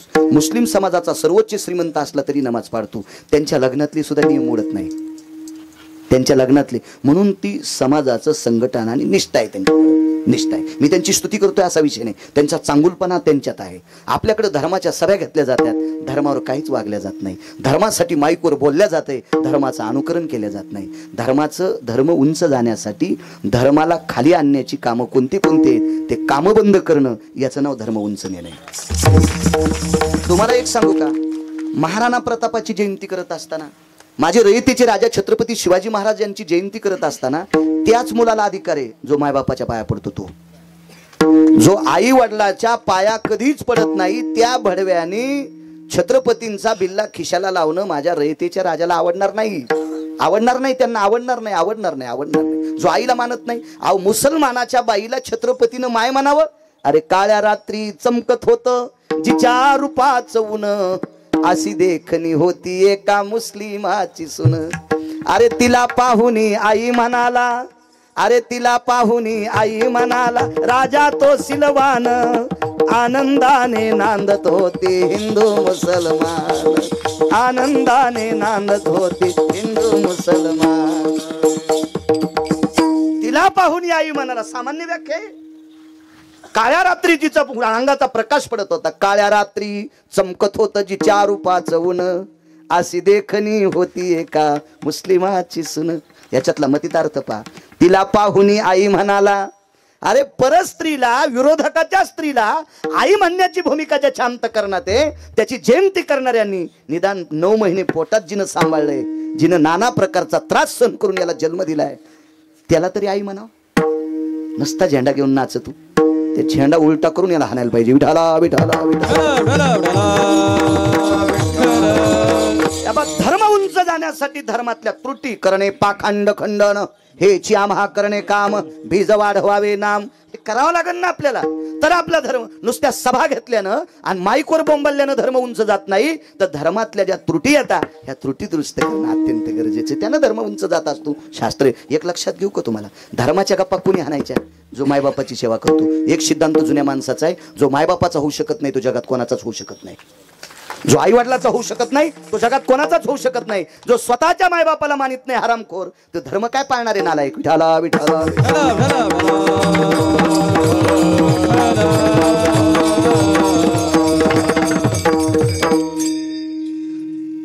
4 भुंगे राहिले होती. आमचा वंश शिल्लक ठेवा याच्याकरता भुंगे शिल्लक ठेवले आणि ते भुंगे इकडं लाकूड कोरायला आले. अमृतनेनं जोशी काका बंद झालं. रावण मृत्यू पावला. मारुतीराय जवळ गेले. प्रभूने आनंदाचा सुस्कार सोडला. वाचलो रे मारुती वाचलो. चाल घरी आता स्नान करायचं. मारुतीरायने सांगितलं तुम्ही वाचले पण मला वाचवा. प्रारब्ध क्रियमान सांगायला प्रारब्ध मला वाचवा. प्रभू रामचंद्र म्हणले तू चिरंजीव तुला कोण मारीन. काय कोणाची मायवेली तुला मारायला. म्हणलं मारीत कोण नाही पण डाग लागन ना. आणि डाग कोणत्याच केमिकलनं धुतल्या जात नाही. तो डाग लागता कामा नाही. कसला डाग? अरे सर जिंकलो मी आता. मारुतीराय म्हणले तुम्ही जिंकले नाही, बाईनं तुम्हाला जिंकू दिले. कोण बाई? ज्याला मारलंय त्याची बायको. अरे दर्शन घेऊ तिचं. दर्शन घ्या, लोटांगण घाला, काय करायचं तर करा, पण तिच्या पलंगावर बसू. अरे प्रापंचिक स्त्री, तिच्या पलंगावर मी बसायचं? मी मर्यादा पुरुषोत्तम आहे, मी सूर्यवंशातला राजा आहे. सर्व बुजुर्ग अंगावर थुंकतील माझ्या, पूर्वज नरकाला जातील. आहा कटा त्याचे करीती पितर, वंशी दुराचारी पुत्र झाला. अरे माझे पितर मला शाप देतील. मारुतीरायने सांगितलं रामचंद्र भगवान गुरुवर्य प्राणनाथा, एक विनंती करा, मी तुमच्यावरती वेळ येऊ देणार नाही, पण तुम्ही त्या पलंगावर. हनुमंता अरे पतिव्रतेच्या पलंगावर मला जाण्यासाठी सांगतो, त्याच्यापेक्षा तिच्या नवऱ्याच्या हातानं मला मरण आलेलं परवडं होतं. तिच्या नवऱ्याच्या हातानं मला मरण आलेलं परवडं होतं. हे रामायणातून घ्यायचंय, हा आदर्श रामायणातून घ्यायचा आहे, हा आदर्श रामायणातून घ्यायचा आहे. मेलो तरी हरकत नाही, पण एका पवित्र स्त्रीच्या पलंगावर मला धाडतोस. आणि हनुमंता तुला तरी ही बुद्धी कशाला सुचली? तू तर संन्यासी आहे ना, मागणं पुढं फुफुट आवडं, तुला काय करायचं होतं कुठं नेऊ? तुला काय करायचं? मी मरू दे, काय हरकत नाही, पण तू हे अंगाव कशाला घेतलं? ऐकन मालक, माझ्या डोळ्याच्या देखता एका नालायकाच्या हाताने तुम्हाला मृत्यू यावा. चंद्र सूर्य तोपर्यंत मला बुद्धीची देवता, बलाची देवता, वरिष्ठ सगळ्या लोकांनी मला मान्यता दिली. ह्या पदव्या माझ्या सगळ्या नदीत जाते. अरे तू तुझं मोठेपण करण्यासाठी मला मातीत घालतो? ऐकायला तयार नाही तर रामचंद्र मला तिच्या पलंगावर पाठवतो. मारुतीरायाने सांगितलं प्रभू एक लक्षात ठेवा, तुमच्या अंगाला कुठल्याही प्रकारचा डाग लागणार नाही याची मी दखल घेतलेली. पण एकच काम करा, मी त्या माऊलीला सांगितलेले माझे मालक तुझ्या पलंगावर येतील, विराम होतील, विश्रांती घेतील. तू त्यांचा आक्षेप काढ, तुला काय बोलायचं असेल ते बोल, पण माझ्या मालकाला इथे चक्षुया पातील वे भासाम तताम जायते अनिष्टा यत्कारोते अनिष्टा ती तत्राती जायते भंगा. फार मोठ्या माणसाचं वाक्य, जाबालींचं वाक्य. जोशी काका जाबाली म्हणतात, लोमस त्याच्या पलीकडचं म्हणतात, प्रातार भय जायते ती क्रिया भास्करो तेजो भय कांती यत किरणोत्सर्गो ती जायते यस सर्गो नैवत्याधिष्ठितः. सूर्याच्या किरणाला खालीवरी व्हायला एक विलंब थोडा सुद्धा लागत नाही. एखाद्या वेळेस तो टळल, पण तिथं जर विलंब आला, तिथं जर संकट आलं तर भगवान थांबणार नाहीत. हा जाबालीचा लोमशांचा पुरावा. त्याच्या पलीकडचा बकदालभ्याचा फार याच्याही पलीकडचा पुरावा आहे. इथे रोमांतंतु ज्या येते चतुर्दश गुणत्र ह्या केसाचे उभ्या 14 भाग करायचे, केसाचे उभे 14 भाग करायचे. आडवे किती करता येतील, पण उभे 14 करायचे. केस किती बारीकसा असतो डोक्याचा, केसाचे उभे 14 भाग करा. रोमाम चतुर्दश जायते एकम भागा येते जायते अनिष्टा तत्राम नैवम तल्लोकपागा. बकदालभ्यांचा पुरावा. आता त्याच्या पुढचा सांगू बस झाले एवढे 3. हे ध्यानात पहा. विठाला विठाला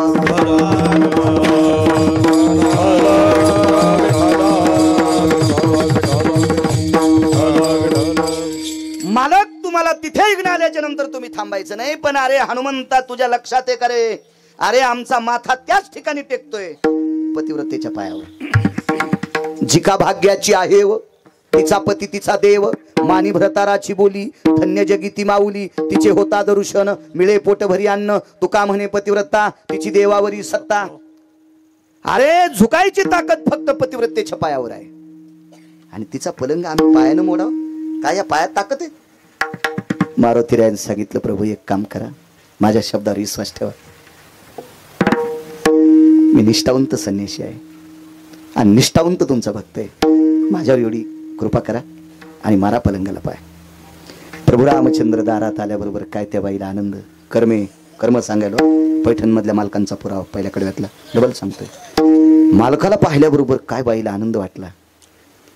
तलकप सजवलेला होता आणि भगवान प्रभू रामचंद्राने पायाचा अंगठा पलंगाला लावणे आणि पलंग कड कड कड कड कड कड कड कड पोचणे.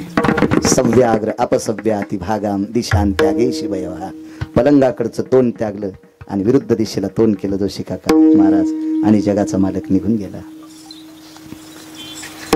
मारुतीरायानं बाईच्या दारात लोटांगण घातलं. आणि मारुतीरायानं लोटांगण घातल्याच्या नंतर मारुतीरायाच्या अंगाला चिटकलेली तिच्या दारातली माती प्रभू रामचंद्र कपाळाला लावतात. माझ्या माईनो, तुम्हाला 1-2 शब्द मी थोडेसे कडक बोललो, त्याचा राग मानू नका. याचं कारण सांगतोय. रावण किती नालायक होता, 14 गोष्टीनं, 28 गोष्टीनं आणि 32 गोष्टीनं. रावणाचा नालायकपणा मला इथपर्यंत माहित आहे. पण रावणाची पत्नी इतकी अधिकारी होती. रावण मारल्याच्या नंतर कामग नावाच्या विमानातून प्रभू रामचंद्र खाली उतरले आणि खाली उतरल्याच्या नंतर त्या ठिकाणची माती 3दा कपाळाला लावली आणि लंकेकडे तोंड करून 3दा नमस्कार केला. तर वरी बसलेल्या 6 लोकांनी प्रश्न केला. त्याच्यातली एक सीता होती. सीतेनं प्रश्न केला, ज्या जाग्यावर 6 महिने 26 दिवस मला त्रास झाला त्या ठिकाणची अपवित्र माती तुम्ही कपाळाला का लावली? एक. दुसरा मुद्दा, लंकेकडे तोंड करून नमस्कार का केला? तर विटेवरच्या मालकाने सीतेला सांगितलं, सीते, नवरा मृत्यू पावल्याच्या नंतर आपल्या अगोदर नवऱ्याचं शरीर जळू नये अशी दखल घेणारी फक्त मंदोदरी होती. 22 वर्ष काही महिन्याच्या नंतर 22 वर्ष काही महिन्याचा मुलगा झाल्यावर त्या मुलाच्या वाचवण्याचं पत्र विटेवरच्या मालकाला लिहावं म्हणून डाव्या वक्षस्थळातून दूध आलं. तिला सुभद्रा म्हणतात. अभिमन्यूचं पत्र लिहायचं होतं त्याला वाचवा म्हणून. पण आयुष्यभर ज्याच्या खांद्याला खांदा लावून संसार केला, अग्नीची प्रार्थना केली, मला अगोदर जाळ माझ्या मालकाला नंतर जाळ. अग्नीनं सांगितलं, मेलेल्या माणसाच्या कपड्याला विस्तू लागला की शरीर जळत असते आणि पतिव्रतेचं शरीर जळतंय, कपडे जळत नाही. सतीनं देखील आग्न, हा नियम आहे शास्त्राचा. मी तुझ्या मालकाला अगोदर जाळीन. तर मंदोदरीने सांगितलं, अग्निराजा तू तुझ्या सत्तेवर आरूढ राह, मी माझ्या सत्तेवर आरूढ राहते. जोशी काका रावणाच्या अंगाला लागलेला अग्नी, भराग्नी नावाचा अग्नी, मंदोदरीने वक्षस्थळातल्या दुधाच्या धाराने विजिला. जगात 1 नंबरची बाई. नवऱ्याच्या प्रेताला लागलेला अग्नी जिने वक्षस्थळातल्या दुधाने विजवा, ती सामान्य पतिव्रता आहे. आणि त्या पतिव्रतेचा स्पर्श या मातीला झालाय. म्हणून या ठिकाणची माती विटेवरचा मालक 7व्या अवतारात कपाळाला लावतोय.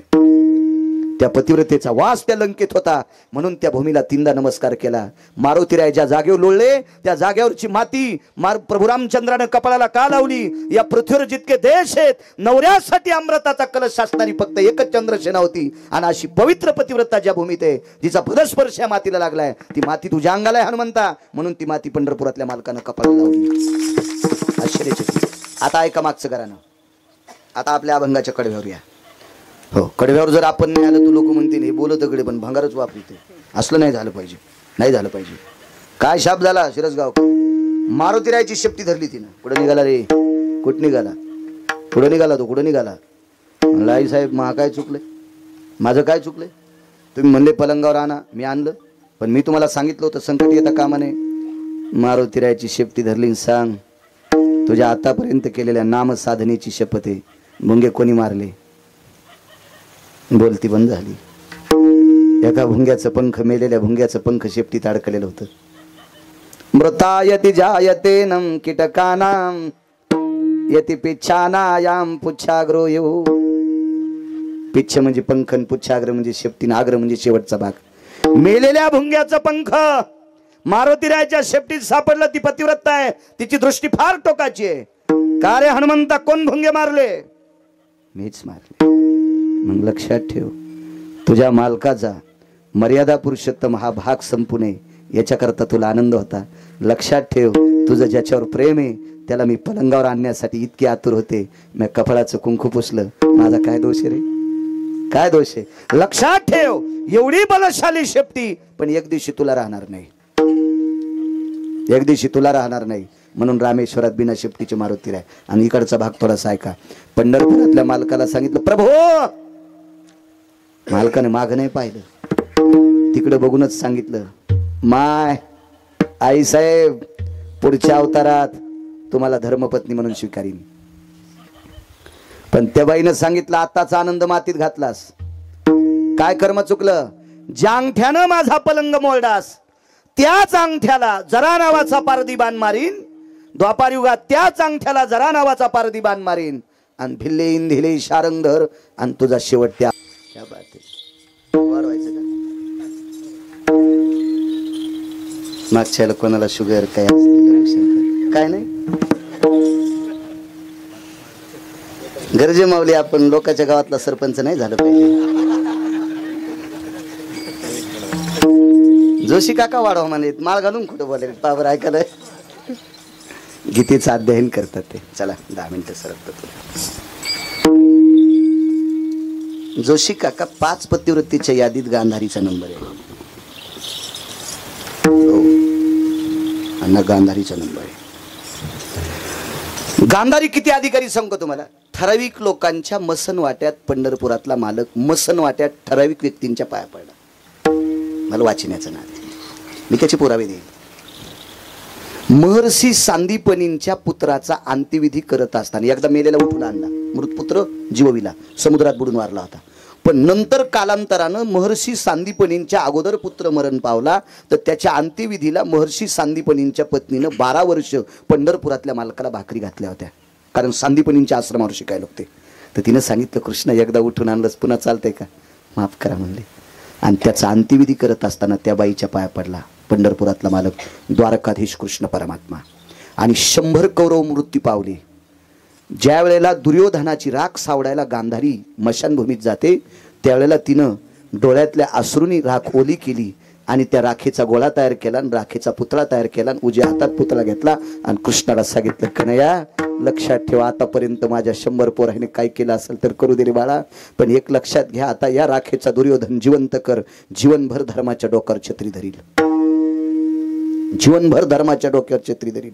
असा पुरावा सापडला महाभारतात की जगाचा मालक 2 वेळेस गांधारीच्या पाया मशानभूमीत पडला.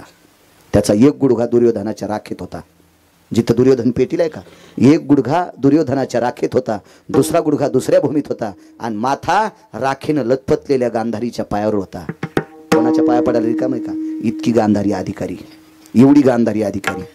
पण तिनं माझ्या विदुर काकांना प्रश्न केला. कधी प्रश्न केला, पांडव राज्यावर बसल्याच्या नंतर धृतराष्ट्र आणि गांधारी वनाला निघून गेले.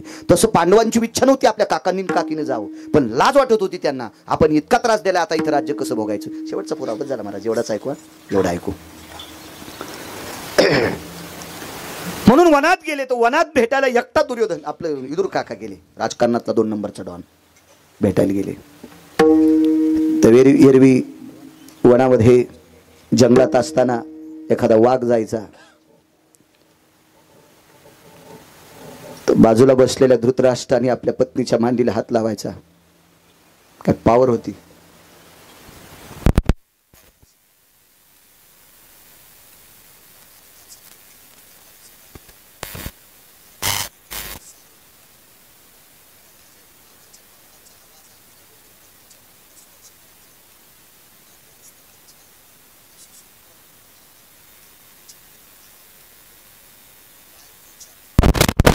काही हिंस्र पशु धृतराष्ट्राचा अंगबोच करीत नव्हता, इतकी पतिव्रते ताकद होती. म्हणून मांडीला स्पर्श करायचा. एकही हिंस्र पशु जवळ येत नव्हता झाडाखाली. पण आज तिकून येणाऱ्या व्यक्तीच्या पायाखालची वाळलेली पानं चुरगाळत होती, बारीक बारीक काड्या अशा कटाकटा वाजत होत्या. तर गांधारीच्या लक्षात आलं, आपल्या मालकाला झोप लागली का काय, एखादा वाघ सिंह जवळ यायलाय आणि आज माझ्या मालकाने माझ्या मांडीला हात का नाही लावला. तर तेवढ्या वेळेस उलट गांधारीनं आपल्या पतीच्या मांडीवर हात ठेवला. माझ्या पुण्याईच्या बळावर वाघ माझ्या मालकाला बोच करणार नाही. पण शिवाजी भाऊ धृतराष्ट्राने आपल्या पत्नीचा मांडीवरला हात खाली टेकला आणि पत्नीला सांगितलं, प्रिये, या जंगलातल्या सगळ्या वाघाला, सिंहाला, बिबट्याला, अस्वलाला कळालंय, पतिव्रता या जंगलात आली, हिच्या मालकाला बोच करणार नाहीत. आज आपल्या जवळ येणारा वाघ शिव नसून एकच आहे, तो माझा भाऊ आहे, तो माझा भाऊ आहे.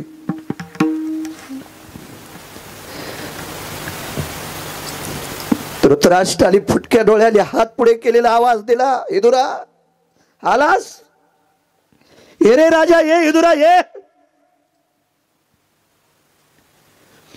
पतिव्रता मोठ्या भाऊजाईच्या पायावर डोकं ठेवलं, साष्टांग दंडवत धृतराष्ट्राच्या चरणावर घातला. दादा जाऊ नको म्हणलं होतं रे, नको राहू पांडवाच्या महालात, पण हस्तिनापूरच्या उत्तर दिशेला मी एक झोपडं केलंय, त्याच्यात थांबला असतास. असू दे. गांधारीने एके दिवशी धृतराष्ट्राला विचारलं होतं, पती परमेश्वरा, तुम्हाला दिसत नाही याच्याकरता जग पाहू नये म्हणून डोळ्याला पट्टी बांधली, तरी 100 का मरावे, तरी 100 का मरावे पुत्र, एखादा तरी का जिवंत राहू नये. हे वाक्य आपल्या बायकोचं ऐकलेलं धृतराष्ट्राच्या अंतःकरणात होतं. आज विदुर काका त्रिकालज्ञानी होते. ज्योतिष्य शास्त्राचा, कालाचा, करण, बव, पळ, निमिष पंचांगाची भाषा आहे. करणो भवक पळा जायते निमिषा लाघवी सघस्विता यत पूर्ण मिथ्याति जायते पूर्ण सैष्णती जायते. ही पंचांगाची परिभाषा विदुर काकाला अवगत होती, ज्याला आपण ज्योतिषशास्त्र म्हणतो. विचारलं, हे काका जी, अरे तुझ्या वहिनी साहेबांची इच्छा आहे की मला 100 पुत्र असताना एक सुद्धा खांदा देण्यासाठी का नसावा, आणि माझी एक इच्छा आहे रे काका. हे विदुरा, मी अंध का झाला असं. पण विदुर काकाला एक माहित होतं, एव्हा वाईट माणसाला सुद्धा सरळ सरळ तोंडावर वाईट म्हणलं की त्याचा राग येत असतो. हुशार होते विदुर काका. जोशी काका शास्त्र प्रखर भाषेत सांगणं हे शास्त्र सांगणाऱ्याचा दोष असतो. शास्त्र हे विस्तृत भाषेत म्हणजे अध्यस्थित भाषेत सांगणं हे शास्त्र सांगणाऱ्याचा सद्गुण असतो. एक मुद्दा सांगतो तुम्हाला. एका माणसानं एका व्यक्तीला प्रश्न केला, माझे स्वप्नात सगळे दात पडले. शिरसगावकरांना विचारलं एका विद्वान माणसाला, माझे स्वप्नात सगळे दात पडले. तर समोरच्या विद्वान व्यक्तीनं सांगितलं, स्वप्नात तुमचे दात पडले सगळे, तुमच्या देखता तुमच्या घरातले सगळे मरणार. ते म्हणला, तुला दक्षिणा नाही, उठ चाल, तुला दक्षिणा नाही, ओट. माझ्या घरातले माझ्या देखता मारतोस, ओट ओट ओट. तो काळ तोंड तिकडं कर. काय चुकलं त्याचं?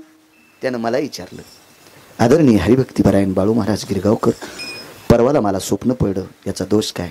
वा वा वा वा वा राजो, काय सांगायचं.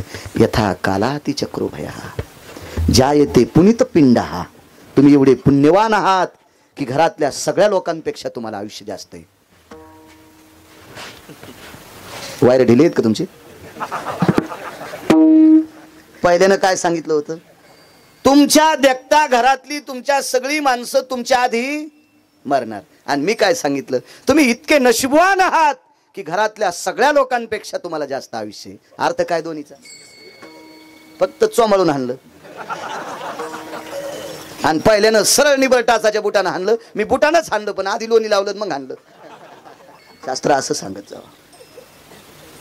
विदुर काका हे शास्त्रात पारंगत होते. महाराजजी पारंगत होते. पण विदुर काकाच्या लक्षात आलं, 65 क्विंटल पोलादाच्या भीमाचा हिवाळा करू शकते. गुरगुर गुरगुर अशी बांगडी करू शकते. मी जर याला सरळ सरळ म्हणलं तू या 14व्या जन्मातलं पाप आहे, तर मला दाबून जाग्यावर मारीन.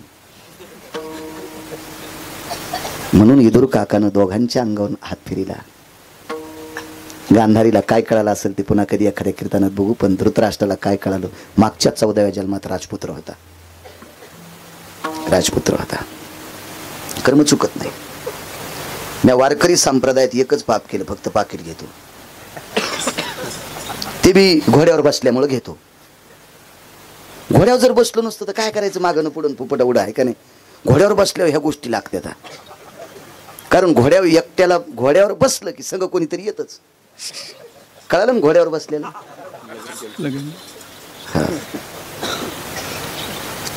तरी पण एखाद्या जन्मातलं पाप असेल, 41 वर्षाच्या काळात बसून कीर्तन करावं लागतंय, हे निश्चित पाप असं हे मान्य करावं लागेल.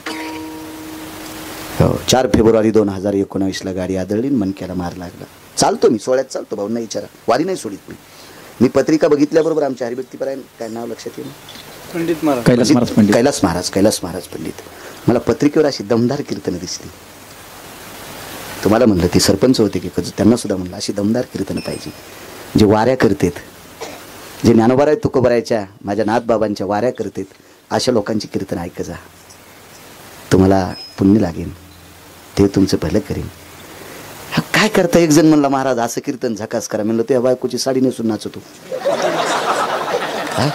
कसं कीर्तन झकास असते का? अरे कीर्तन सांग, कीर्तन सांग. जिथं ज्ञानोबाराय तुकोबारायचे तिला असे सांगितल्या जातात, त्याला कीर्तन म्हणतात.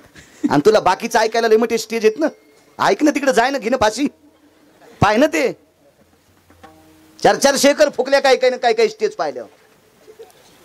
खसखशीच्या पोत्याला एक छिद्र पाडा, खसखशीचं पोत गाडी बाईला टाका, आणि आंबडावणी तू आंबडत म्हणतो पहिले आंबड असं नाव, पण पहिलं म्हणजे कुठे गेला? आंबडाला गेला. विवाह मांडवा नाही या मांडायला गेला. अशा जुन्या भाषा होत्या पहिल्या. 20 किलोची खसखस घेतली आमची. ते एक जणानं गाडीत पोतं टाकलं, आम्हाला 4 आणि ती आम्हाला दिली नाही. त्यानं दाबण टोचलं. गिरगावला बैलगाडी आली तर घरी आल्यावर पोतळ रिकामच. तर गिरगावपासून शिरू लोक बॅटऱ्या लावल्या. रस्त्यानं खसखस दिसत नाही आणि पोत्यात थांबली नाही. हीच तर नाव लक्ष्मी आहे. मग काही स्टेज पाहिल्यावर अशी लक्ष्मी खसखशी सारखीच जाती. ह्या स्टेजकडे चांगलं बघत जा, लक्ष्मी स्थिर राहत्याला. ह्याच्याला बाकीचे स्टेज बघतात. इथं अपेक्षा चांगला ऐकायची करा. ज्यांनी अविरत परमार्थाची सेवा केली, संप्रदायाची सेवा केली, अशा लोकांची कीर्तन ऐका. तात्यांसोबत चाललो होतो एके दिवशी मी. 1.5 तास पुढे आलो दिंडीत. धाप लागत होती हो त्या महात्म्याला, दम लागत होता. बोखारे बुवा सोबत होते, शिवाजी बाबा बोखारे. तरी सकाळचा काकडा 3 वळी तात्या म्हणतच होते. 3 वळी ऐकूच तर होतो. विचार केला, बाळ्या अरे तू काय 41 वय, तुझं फक्त एक हाडदरस बारीकसं बाजूला गेले, काय होते चाललं असतं तू. 75 वालांनी बोले बाबांनी. तिथून आल्यावर त्यांना निमोनिया झालता. तरी पण ही लोक वारीत. ज्ञानोबरायच्या पादुका पालखीत टाकल्या की माणसं उभी राहतात. तुकोबरायच्या पादुका पालखीत टाकल्या की माणसं उभी राहतात. सकाळच्या दमाला निहरीला टेकल्या की माणसं खाली बसतात. तोपर्यंतही रस्त्यानं खाली सुद्धा बसत नाहीत. अशी निष्ठावंत माणसं आहेत. अशा लोकांची कीर्तन ऐका. आनंद वाटला पत्रिका पाहिल्याच्या नंतर. रोडं वाटला ऐकत जा. अशी कधी कधी आमच्यासारख्याची टाळा. कारण मी जरी नियम सांभाळीत असेल पण माझं वय कमी, अजून वय कमी. वारी नाही सोडत कुठलीच. अद्याप सोडणार नाही. वारी आपली नाही, वारी मालकाची. देहूतल्या मालकाची वारी आहे, पैठणच्या मालकांची वारी आहे, आळंदीतल्या मालकांची वारी आहे, पंढरपुरातल्या मालकांची वारी आहे. आपल्याला त्या वाऱ्या करता बांधावर होती. यानं बांध पेटिल्यामुळे तितका कडबा जळाला. पाप कोणाला? आपल्या शेतातला बांध जरी आपल्या मालकीचा असेल, पण आपल्या शेतातला बांध पुढच्या शेताच्या बांधाला चिटकलेला आहे, याचं भान ठेवलं पाहिजे. कुठेही काड्या टाकायच्या नाही. काड्या टाकणं लई सोपं, पण त्याचे परिणाम लई भोगावं लागत असतात. मला सांगा, पुढच्याचं पैशाचं नुकसान झालं असेल ते सोडून द्या, पण 7,000 अधिक 9,000 कडब्यावर किती गाई किती बैल जगले असते कल्पना करा. हे किती शाप लागते. अहो, कोणाची वायर जळतेत, कोणाची पाईप जळतेत, टाकलेले असते बांधावर. कोणाच्या अवजारं टाकलेले असतात, आऊत खोडं टाकलेले असतात. आता लोखंडी द्या सोडून, पण पहिले लाकडाच्या दांड्या वगैरे असतात, हे जोडून जाते. म्हणून आपलं शेत पेटवीत असताना, आपला बांध पेटीत असताना आपला बांध खंडित करायचा. तिथं काळी माती टाकायची आणि मग म्हणजे ह्या अग्नीहून याच्यावरून लक्षात घ्या. अग्नी पेटल्याच्या नंतर नाना प्रकारच्या जीवाची हत्या झाली. ती आग पेटत एका दरीपर्यंत आली. त्या दरीमध्ये सर्पिन जणलेली होती. त्यावेळेस पासून कुठलीही सर्पिन अंड्याचा संग्रह करत नाही. ते अंडे सोडत जाते एका जागेवर नाही, अंडे सोडत जाते. शास्त्र आहे त्याच्यासाठी. ती सर्पिणीने तो अग्नी पाहिल्याच्या नंतर ती फुतकाऱ्याने विझवण्याचा प्रयत्न करत होती, पण आग काही थांबत नव्हती. शेवटी त्या सर्पिणीचे डोळे अंध झाले. ती नाईलाजानं सरपडत एका बिळात गेली. तिने तिचा जीव वाचवला, पण तिची 100ला 100 पिलं मृत्यू पावले. कालांतरानं आग शांत झाली. सर्पिन बाहेर आली. सरपटून पाहिलं तर पिल्यांची मणी झालेली होते. आकाशाकडे मुद्रा केली आणि जगाच्या मालकाला एक विनंती केली, हे ब्रह्मांड नायका, आम्हाला सर्पाच्या योनीत जन्माला घातलंस. ते आमचं काही पाप असेल, पण आम्ही सुद्धा तुझीच लेकरं आहेत. या सृष्टीची लेकरं आहे सारी. या विश्वातला प्रत्येक जीव तुझी लेकरं आहेत. आमचं काही चुकलं असेल याच्याकरता आम्हाला सर्पाच्या योनीत घातलंस. अरे, ज्या 22 वर्षाच्या तारुण्य संपन्न राजानं या पर्वताला आग लावावी, नाना प्रकारच्या जीवाचं खाद्य संपलंय, कीटकांचा शेवट केलाय, वन्य प्राण्यांचा शेवट केलाय. अरे, एवढी माझी पिलं मारली, माझी डोळी आंधळी झाली. एक लक्षात ठेवा देवा, मी आतापर्यंतच्या मागच्या कर्तव्याच्या, आता काय पाप असेल त्या सोडून, मागच्या जन्मातल्या पुण्याच्या साठ्याचा संकल्प सोडते. ज्यानं या पर्वताला आग लावल्यामुळे माझे डोळे अंध झाले, त्याला एक अंधाचा जन्म भेटो. आणि माझे 100 पुत्र जसे माझे जळून गेले, तसे देखता त्याच्या 100 जळो. 14व्या जन्मातलं शापाचं कर्माचं गठुडं धृतराष्ट्राने अंगावर घेतलं आणि द्वापारयुगात ते कर्म फेडलं. म्हणून माझे पैठणमधले मालक म्हणतात, प्रारब्ध क्रियमान संचिताचा भोग, भोगिल्याची भोग तो न सुटे. भोग सुटत नाही जोशी काका. आता 5 मिनिटं घेतो. घेऊ का? नाही म्हणणारच नाही तुम्ही. लाकडे आहेत का वाळलेले? जाताना बाळ्या फुकावा. पंढरपुरातले मालक एका महाराजाच्या दर्शनाकरता आले. महाराज किती अधिकारी असेल कल्पना करा. त्या महाराजाचं नाव होतं मुनिश्री शरभंगू. जरा वेगात सांगतो, मधले स्टेज सोडून देतो, पटपट सांगतो. मलाही पळायचे सकाळी पुन्हा. इकडे जायचे तुमच्या बाजूला, पण आता घरी जाऊन. हो, आपली बनेला नांडरेल आपल्या घरीच भिजा. त्या महाराजाचं देव कल्याण करीत असतो. आपले नियम पाळायचे आहे का नाही? मी 27 वर्ष तुमच्यासोबत 14 वर्ष आलं. कधी धुऊ दिली माझी बनेल अंडरवेल? नाही, अद्याप नाही. माझी बनेल अंडरवेल माझ्या बायकोनं आईनंच धुतली. मी अजून पुन्हा कोणाला धुऊ दिली नाही तर मीच. मात्र आज मग आपलं चांगलं करीत असतो. मग दगडा वापतील मरण नाही. हा संप्रदाय अभ्यासापेक्षा वागण्याला किंमत देतो. या संप्रदायाला आचरणाला किंमत आहे. आचरणाला किंमत आहे. हे अभ्यासाला नाही. एक जणानं लय पाठांतर केलं पण दुसऱ्याकडे बघितल्यावर त्याच्या पोटात डबा उठतो. काय अर्थ? हा संप्रदाय काय सांगतो माहिती आहे? आचरणाची ताकद या संप्रदाय. स्वतःची पत्नी सोडून जगात जी बाई भेटन तिला मायन बहीण म्हण. त्याच्यासारखा महाराज भारतात नाही. परावी नारी रखुमाई समान मानिलिया धन काय वेचे. परस्त्रीला जर विटेवरची मालकीन समजिलं तर आपल्या बँकेतलं खातं जळतं का? आपला ऊस उरपाळतो का? आपलं घर जळतं का? नाही. नियम सांभाळायचे. चला घेतो 5 मिनिटं. मोठी परंपरा आहे. या परंपरेला नामनिष्ठ मुक्त कैवल्य आदरणीय साहेबरावजी महाराज कोठाळकर म्हणायचे, भीमसिंग बाबा म्हणजे प्रत्यक्ष पांडुरंग.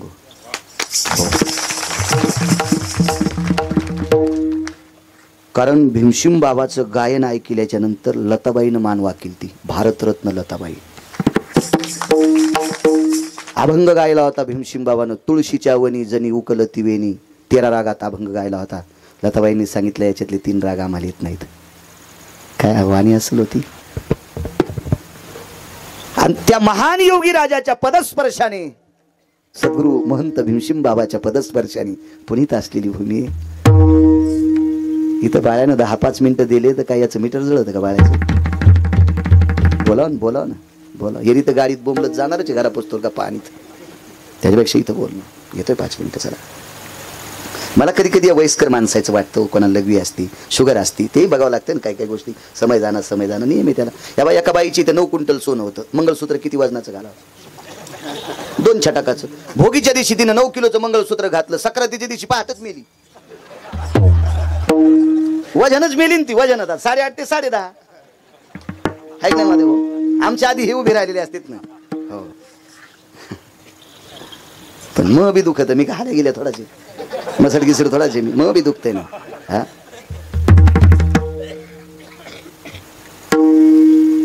पंढरपुरातला मालक दर्शन करता येईल प्रभू रामचंद्र. ज्या महाराजाचे ते महाराज किती अधिकारी असतील त्या महाराजाचं नाव मुनिश्री शरभंगू ऋषी.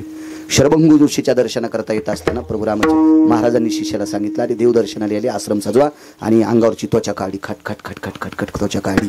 एका गोथुड्यात बांधली आणि ते गोथुडं नेऊन ठेवलं. आणि प्रभू रामचंद्र दर्शन घेऊन जाऊस तर तात्विक त्वचा साधू आहेत ते. त्याचा अधिकार आता पुन्हा एखाद्या कीर्तनात मानेल तुम्हाला. आता वेगात ऐका. प्रभू रामचंद्राने दर्शन घेतलं लोटांगण. लक्ष्मणजीनं दर्शन घेतलं. लक्ष्मण फिरत राहिले. प्रभू रामचंद्राचं बोलणं आटपलं. सुखदुःखाच्या गप्पा केल्या निघाले. लक्ष्मणजी फिरत असताना थरथर गथुडं हालत होतं. विचारलं काय? तर पोरं म्हणले तिकडे सरप आहे. कोणाला सरप सांगायले? शेषाला. लक्ष्मण कोण आहे? शेषाचा अवतार. पोरा म्हणले कोणता सरप रे? पोरं म्हणले नका जाऊ तिकडे सरप यायला माहितच नाही ना. सगळे सर्प याच्यापासून येत म्हणून. मग पोरं म्हणले तिथे गेल्यावर तुम्हाला उलट्या होत्या. लक्ष्मणजी म्हणले उलट्या व्हायचा काय संबंध नाही. घरून निघलो तेव्हापासून पाणी पिलं नाही तर काय उलटन? गाठ सोडी. साधूची त्वचा आहे. आमच्या गुरुजींची खरी त्वचा आहे. प्रभू रामचंद्र पाया पडत असताना त्यांना वास येईल, त्यांना त्रास होईल म्हणून तात्विक स्वतःच्या बळावर भक्तीच्या बळावर त्वचा तयार केली. आणि तुम्ही गेल्याच्यानंतर ही त्वचा पांघरायची. त्या साधूचं नाव होतं शरभंगू नावाचे ऋषी. आले दर्शन घेऊन निघाले. प्रभू रामचंद्र पुढे गेल्याच्या नंतर लक्ष्मणजीनं सांगितलं महाराज एक विचारू. आमच्या दादाला काही मागितलं का? नाही म्हणले. मागायसाठी भजन करीतच नाही. मग एक विचारू तुम्हाला काही दुःख आहे का? कवडीचं नाही. सांगू तुम्हाला कोणतं दुःख आहे? तुमच्या अंगातून रक्त मांस पू किडे बारीक काळ्या येतात. हो म्हणले ते मागचं पाप आहे माझं. मग आमच्या दादाला म्हणा ना संपवा. बोलव तुझ्या दादाला. दादा काय लखन? दादा महाराजांची ही त्वचा खोटी आहे. महाराजांच्या खऱ्या त्वचेतून रक्त मांस पू घाणेरडा वास येतोय आणि बारीक किड्या आळ्या येतात. भगवान म्हणले लखन विचार महाराजाला. एका सेकंदात महाराजाची त्वचा सोन्यासारखी करतो. महाराज म्हणले प्रभू त्वचा सोन्यासारखी करतात पण राहिलेलं पाप कोणी फेडायचं? ते भोग राहिलेला भोग. प्रभू रामचंद्र म्हणले पुढच्या जन्मात तुम्हाला जे जन्म भेटेल त्याच्यात तुमची त्वचा खराब होणार. मला नको म्हणले ते भोगिल्याची भोग. महाराज म्हणले मला आताच भोगून संपवायचा आहे. राहिलेला भोग पुढच्या जन्मात नको. मागच्या जन्मात केलंय म्हणून आता फेडायलो. आणि आता तू माझं शरीर पवित्र केलंस तर राहिलेला मला पुन्हा पुढच्या जन्मात फेडावं लागेल, मला आताच संपवायचा. मग काय देऊ, मला थंडीचा त्रास होतोय, गरम पाण्याची व्यवस्था कर. आणि अग्निबाण मारला. प्रभू रामचंद्रानं त्या काळात त्रेतायुगात, आज उनकेश्वरला पाणी गरम आहे, त्याच्या बाजूला 1,000 फुटाचा बोर घ्या, त्याच्यातून पाणी गार येते आणि याच्यातलं गार होत नाही. आमच्या इथलं एक जण मी तिथं नेलं, कर ना आंघोळ. ते म्हणलं तुला माहिती ना आपल्याला शावर लागतंय, आपल्याला तुट्ट्या लागतात, टप लागते. म्हणलं प्रवासात काय येळाला केळण वनवासाला सीताफळ. आता इथं शावरण फेवर का आपली सासरवाडी नाही म्हणलं कोणाची, मेदेल ढोकलून. म्हणलं गरम पाणी कोणी केलं, म्हणलं तू या मेवणीनं. 10,000 वर्षापूर्वी अग्निबाण मारला कैलास बुवा, अजून त्याच्यातलं पाणी गार होत नाही. काय साधूची ताकद आहे. म्हणून आपला धर्म माना, म्हणून आपल्या पुराणाला माना, म्हणून आपल्या शास्त्रांना माना, म्हणून आपल्या संतांना माना, म्हणून आपलं जतन करा. इतका अधिकार संपन्न आहे. कल्पना करा, ज्याच्या पाया पडण्याकरता पंढरपुरातला मालक येत होता तो साधू किती अधिकारी, कर्म नाही चुकीत आलं. एक सांगू मुद्दा, 1400 ब्राह्मण होते यज्ञामध्ये, 43,832 लोक एका पंक्तीला जेवत होते. 43,832 गुणिले 14, रोजचे माणसं इतके. 43,832 लोक एका पंक्तीला, गुणिले 14 एका दिवसाची माणसं, गुणिले 1 वर्ष 53 दिवस. 1 वर्ष, एका वर्षाचे 365 अधिक 53, इतक्या दिवस यज्ञ चालला. त्या यज्ञ 22 दिवस राहिला. यज्ञाच्या पूर्णाहुती करता 4 ब्राह्मण लागत होते, 4 महाराज लागत होते, 4 साधू. तिथं 1400 होते. 1400 लोकांना 2.5 किलोचं ताट सोन्याचं जेवायला होतं. एका ब्राह्मणाला 2.5 किलो सोन्याचं ताट होतं जेवायला. पण त्या 1400 लोकांची मिटिंग घेतली, तुम्हाला पूर्णाहुती आता फक्त 4 लोकांना येते. एक नर्मदेच्या तीरावर आहे, एक आमक्या नदीच्या तीरावर आहे, एक तमक्या नदीच्या तीरावर आहे, एक वंग देशात आहे. वंग देशात चर्मवती नावाची नदी आहे. त्या चर्मवती नावाच्या गंगेच्या तीरावर कर्णाचं लग्न झालं वर्षाली नावाच्या स्त्रीसोबत. कधी कधी आपल्या नद्यांची नावं पाठवत जा. आपल्या मंगलाष्टकामध्ये सुद्धा नद्या घेतल्या जातात, आशीर्वाद आहेत त्याचे, आशीर्वाद. पण हल्ली हे मंगलाष्टक म्हणत ना कोणी, म्हणीच ना कोणी. मंगलाष्टक तरी सात्विक म्हणे, ज्याची लग्न राहिले त्याला. काही एक जण मंगलाष्टक असं म्हणलं, इतकं रडलं. मी म्हणलं काऊन चांडाळा नुकती खाऊ दे ना आम्हाला, तू काऊन गाव राहिला रे. हा, नवरी जाताना तिळभर रडली नाही. हा, आणि तू काऊन गाव राहिला असे मंगलाष्टक म्हणू चांडाळा खाऊ दिन रे नुकती, खाऊ दिन. सात्विक मंगलाष्टक म्हणावं, वेदीचं मंगलाष्टक ब्राह्मणाला म्हणू द्यावा. आणि जरी नसेल म्हणू द्यायचं तर तुम्हाला यावा. वेदीचं मंगलाष्टक कशाला म्हणतात याचाच मिळ नाही अजून. काय काय एका लग्न, मी 3 लग्नाला वेदीचं मंगलाष्टक म्हणलंच नाही.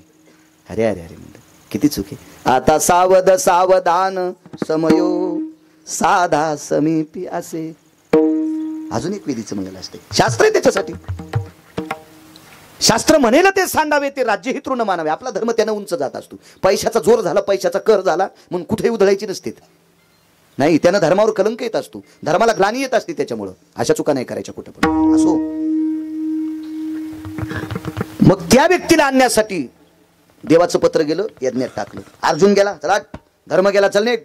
विमान सांगितलं मी, चल वापस जाय. द्रौपदी चालत गेल्या आणि त्या साधूला आणलं. अजून एका साधूची गरज होती, त्याला भीमाला आणायला पाठवलं. पण त्या साधूला डुकराचं तोंड होतं. जगातला 1 नंबरचा अन्नदाता राजा. पण एका साधूला जेवता जेवता वाईट शब्द बोलला, म्हणून त्या साधूनं सांगितलं विश्वात 1 नंबरचा तू राजा आहेस, दान करणारा, अन्नदान करणारा. पण हे तोंड तुझं कोणीकडे जातंय, सगळं अंग सोन्याचं होईल पण तोंड डोकराचं होईल. गतो जन्म पापा येते कृतोजी हेती जायते, येता आनंदपुटा भय येतील शुक्राती जायते सर्वा. शुक्र म्हणजे डुकराचं तोंड लागलं, मागच्या जन्मातलं पाप. ज्याच्या पाया पडता कृष्ण जात होते. बघा, प्रारब्ध क्रियमान संचिताचा भोग, भोगिल्याची भोग तो न सुटे. विठोबार खुमाये, जय ढोबार 2 मिनिटं बसा आता. ढोबार खुमाये, ज्ञानेश्वर माऊली महाराज ज्ञानेश्वर माऊली, महाराज ज्ञानेश्वर माऊली.